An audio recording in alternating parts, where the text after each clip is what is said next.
Hello aspirants, looking at current affairs for 17th April, the news items picked up from the Hindu newspaper are these 14. We'll look at them in detail. The first one, all 5 accused walk free in Mecca Masjid blast case. So all the 5 accused here, including Swami Asimanand, have been left scot-free by the NIA Special Court, National Investigation Special Court, in the Mecca Masjid blast case.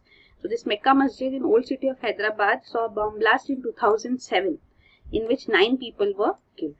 So Swami Asimanand was an accused here. He is an RSS pracharak, a self-proclaimed monk, and the 5 accused have been set free due to lack of evidence. Also, Swami Asimanand is accused in another case too, that is Ajmer Dargah blast case, again of 2007, in which 3 persons were killed and 17 injured. So here too, NIA Special Court has acquitted him and 6 others in March 2017. In this acquittal too, NIA has not even challenged the acquittals. So that is the case. Also, Swami Asimanand is facing trial in another case too, that is the 2007 Samjhauta Express blast case. So this was the train from Lahore, moving from Delhi to Lahore, and it saw a blast in which 68 persons, mostly Pakistanis, were killed. So in this case, the charge sheet has been filed by the NIA now. Asimanand and 5 others are accused here. But he has been granted bail in this case too, also in August 2014, after NDA government came to power. So these are the cases against him. So he has worked to reconvert tribals too, and was first arrested in the Mecca Masjid case in 2010. He had also confessed to his role in this blast, but later retracted confessions. In 2011, he confessed and then retracted, saying that he was tortured by the NIA for the confession. So here all the details of this case are also given. Also, one of the prime witnesses in the Mecca Masjid blast case has turned hostile, that is Lieutenant Colonel Prasad. Then next is monsoon to be normal, says IMD. So Indian Meteorological Department has forecast normal monsoon rains for this year. It says that India is likely to get 97% rainfall. That is normal monsoon, because defined as 96%, between 96% and 104%. So that is typically India gets 89 centimeter of long period average of 89 centimeter of rainfall between June and September. So IMD says that there is 42% likelihood of normal monsoon rains this year and 14% chance of deficient rains. So generally it's a 33% odds for normal rains, so there is higher likelihood. So that's why India is forecast to have normal monsoon rains. Also, there is no El Nino this year, so that is also a positive aspect. The statistical model which IMD uses, it has a built-in error margin of 5% too, so that also has to be inbuilt error margin of 5%, so that also has to be taken into consideration. Also, IMD is using a dynamic model too now. The dynamic model actually forecasts 99% rainfall. And since El Nino conditions are absent, so you should know about El Nino too, and the converse phenomena of El Nino, La Nina too. So these conditions, since El Nino is absent, that means we will have normal monsoons, because if El Nino occurs, then there are weak monsoons, deficient rainfall. So currently La Nina conditions prevail, so that is why weather models have suggested, all across have suggested slight warming or so-called neutral conditions to prevail around August too. Also, another factor which plays a role in Indian monsoons is the Indian Ocean Dipole. So all 3, El Nino, La Nina and Indian Ocean Dipole, should be understood, which we will see here. So here you can see the normal conditions shown. So this is North America and South America shown here. Here lies Australia. This is the Pacific Ocean region. So in normal conditions, the ocean is warm here near Australia, and because of this high temperature here and low pressure, so air evaporation takes place, cloud formation takes place, and rainfall occurs here. So this is the case. And here, since temperatures are high, pressure is low, in this region near South American coast, the temperatures are low and the pressure here is high. So you can see the air movement is like this, wind movement. So here you can see when the ocean is warm, cloud formation takes place and rainfall takes place here. So So normally strong trade winds push the warm surface water from South America westwards towards Indonesia.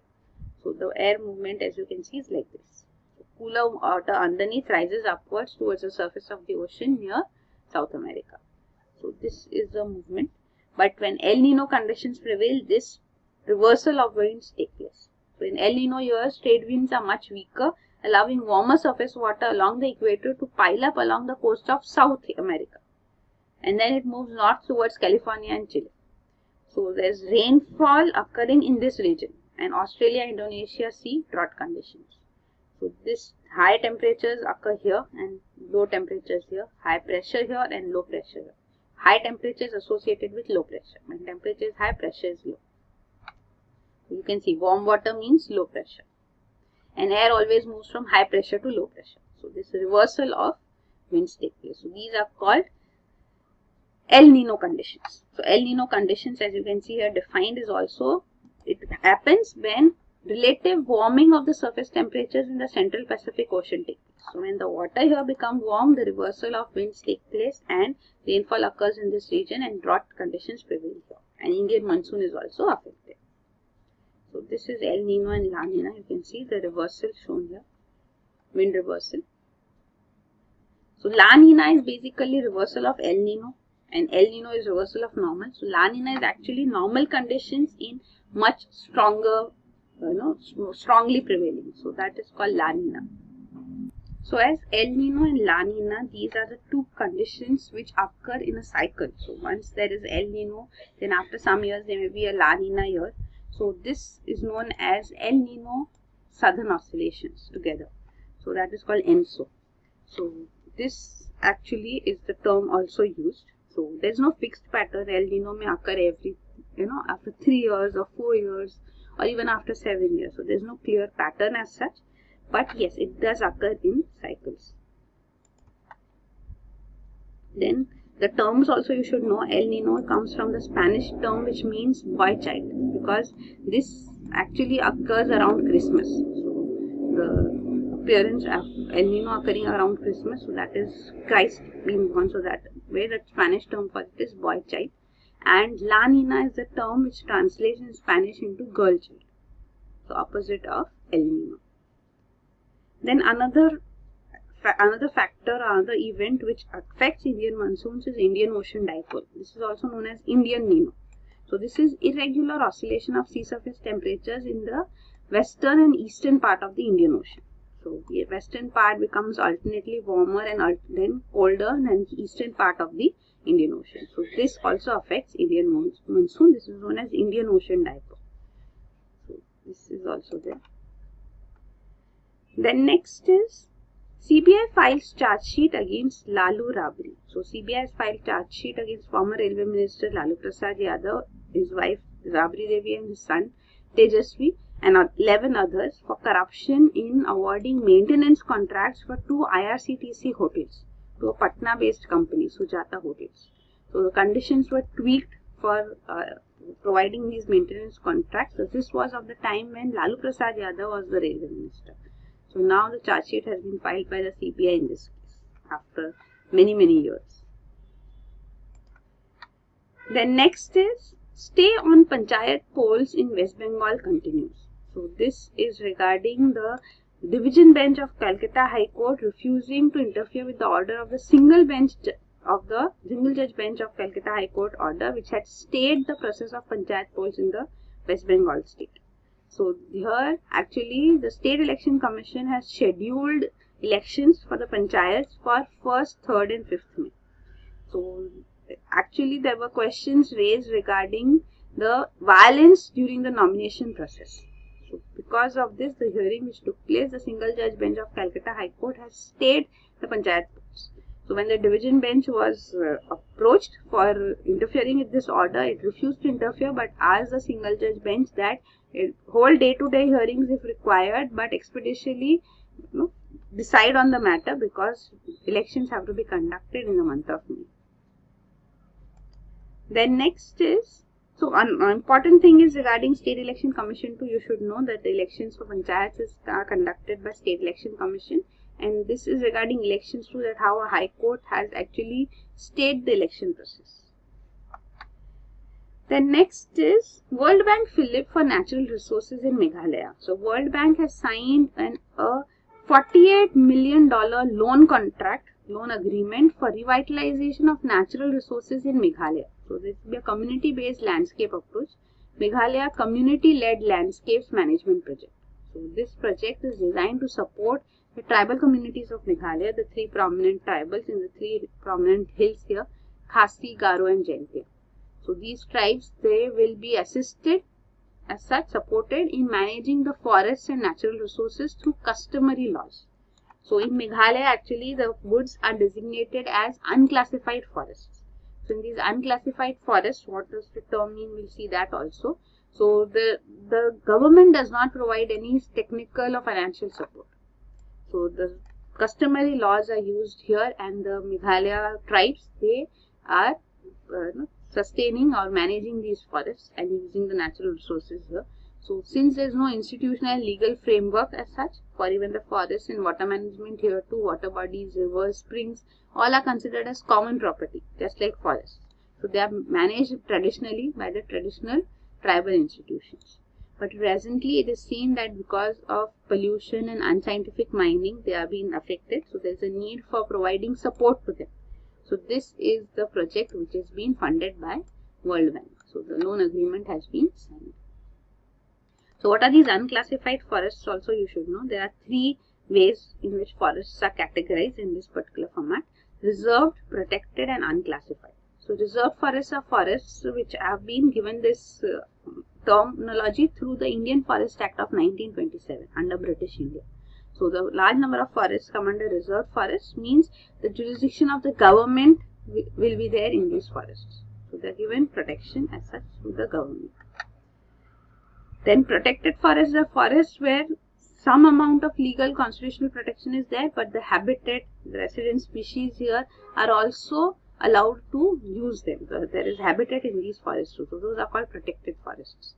So 17% of forests that are not included in the categories of reserved or protected forests are unclassified forests. So those are unclassified forests. So these forests belong to both government, private individuals, communities, and almost all of northeast India and also parts of Gujarat have very high percentage of these unclassified forests managed by local communities. The next is 4 elephants run over by Howrah-Mumbai mail in Odisha. So this is regarding man-animal conflict here. Actually it is crossing in the railway line near Teldihi railway level crossing, where a herd comprising of 4 elephants, a tusker, 2 females and a calf were killed by Howrah-Mumbai mail. So here earlier too 5 elephants have been killed in 2012 in Ganjam district in Rambha, and after this a committee was formed to inquire into the deaths, and also it gave recommendations, and these recommendations were proposed to be implemented and have been implemented too. So there were recommendations like regular coordination meetings should be there, restriction on train speed at vulnerable tracks, warning signboards for train drivers, regular monitoring of elephant movements, and information being shared with railway authorities. So these were implemented and they had yielded results, but then deaths of elephants as such have come down. But in the present case, it is said that this has been due to lack of coordination between railways and the State Forest Department, and an inquiry has been sought. So here you can see the details given. The next is religion can't bar a person from rendering own version of it. So this is the Supreme Court making an observation in the petition which has been filed regarding the movie Nanak Shah Fakir. So this movie as such has been protested against by the Sikh community, the Sikhs' highest religious body as such. Shiromani Gurudwara Prabandhak Committee, which is a statutory body, has actually protested against it and are stopping the release of this film.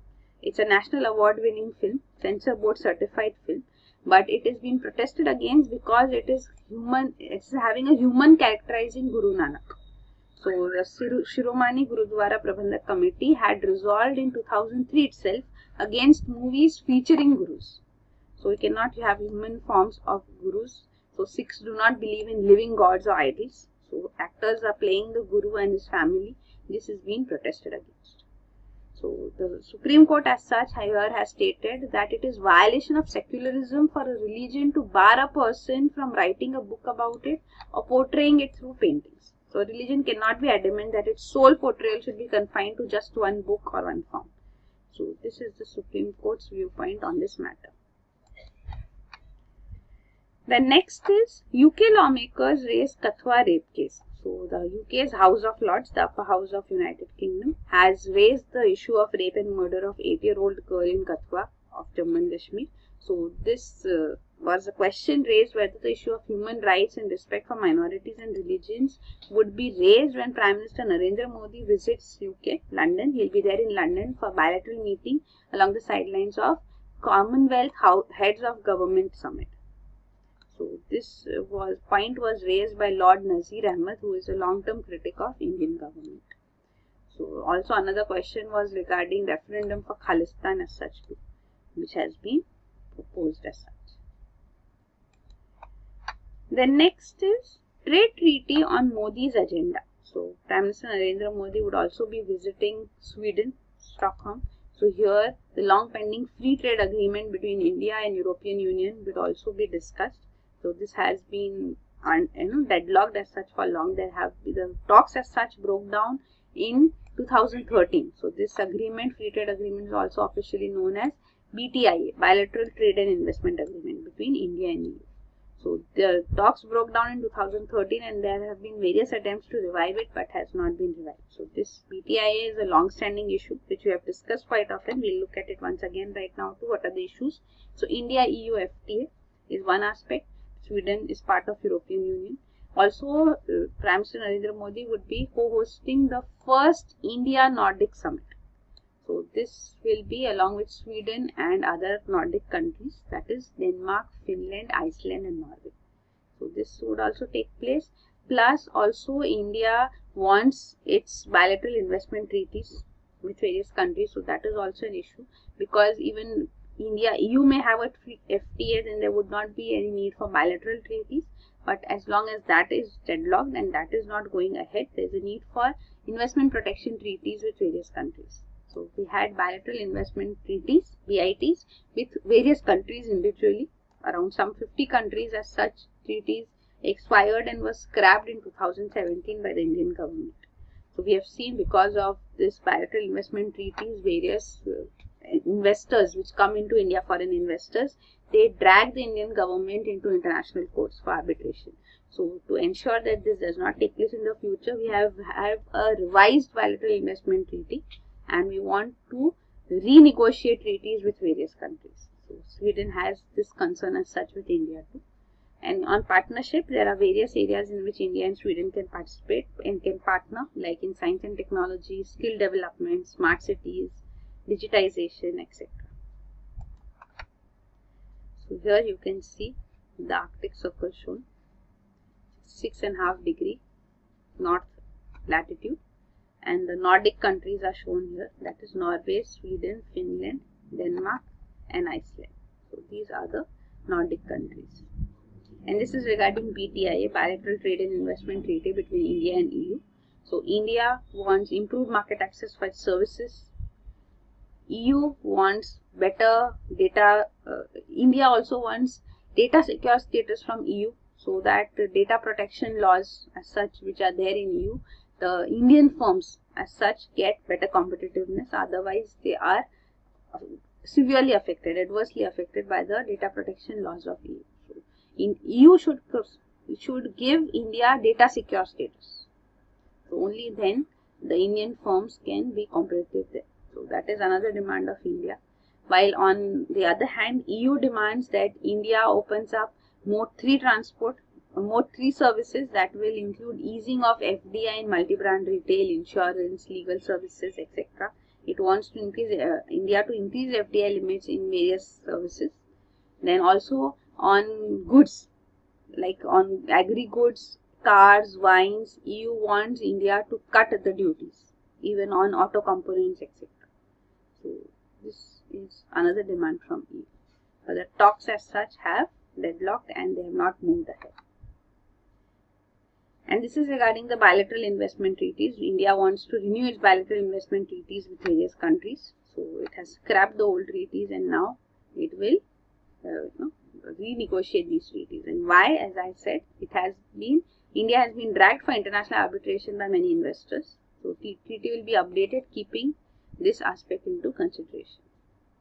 So treaties that completed 10 years, they are expiring, so they'll be allowed to lapse. There'll be renegotiation which is required. A model treaty has been prepared and it wants to sign. India wants to sign on the lines of this model treaty, a bilateral investment treaty with various other countries.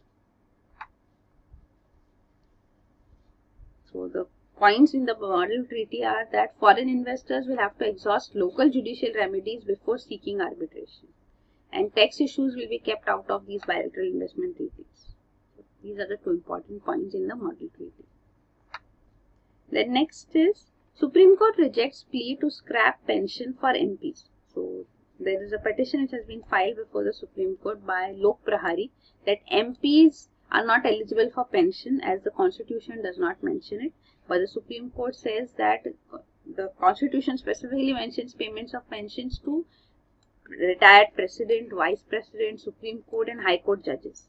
But then pensions are also given to other parliamentarians. Former parliamentarians are also given, even ministers, the chairman, deputy chairman, speaker, deputy speaker of Rajya Sabha and Lok Sabha respectively. They also get pensions. So MPs also get pensions. So if the Constitution does not mention specifically pensions for them, does not mean that they are not eligible for it.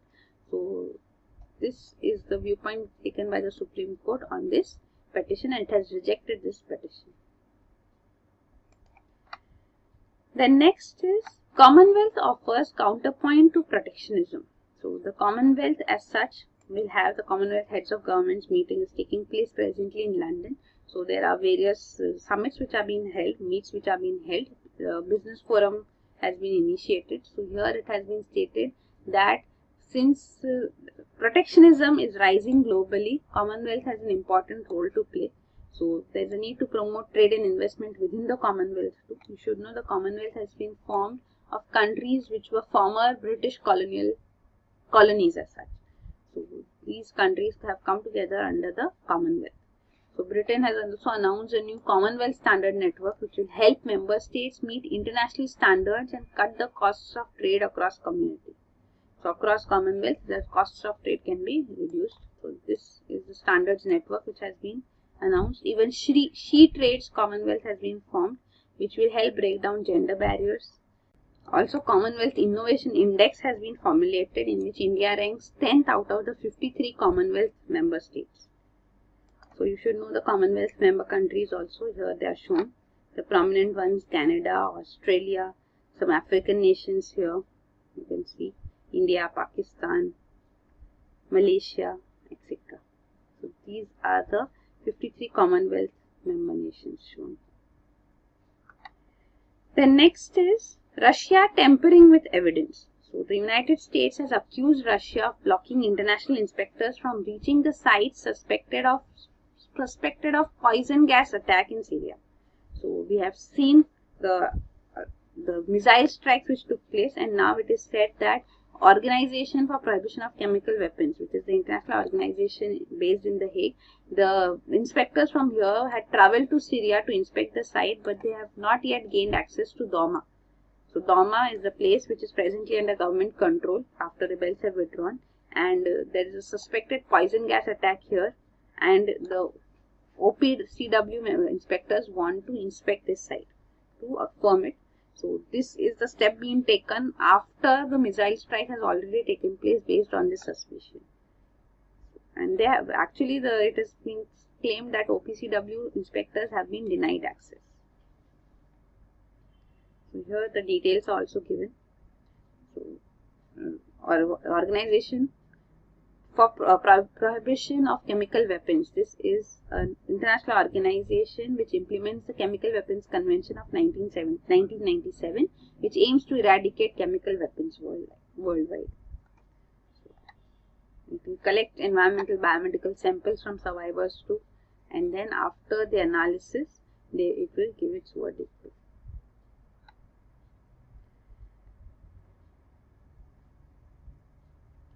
Then next is BBB members stint at Avista under scanner. So this is regarding the newly constituted BBB, Banks Board Bureau. New members have been appointed as we had discussed earlier.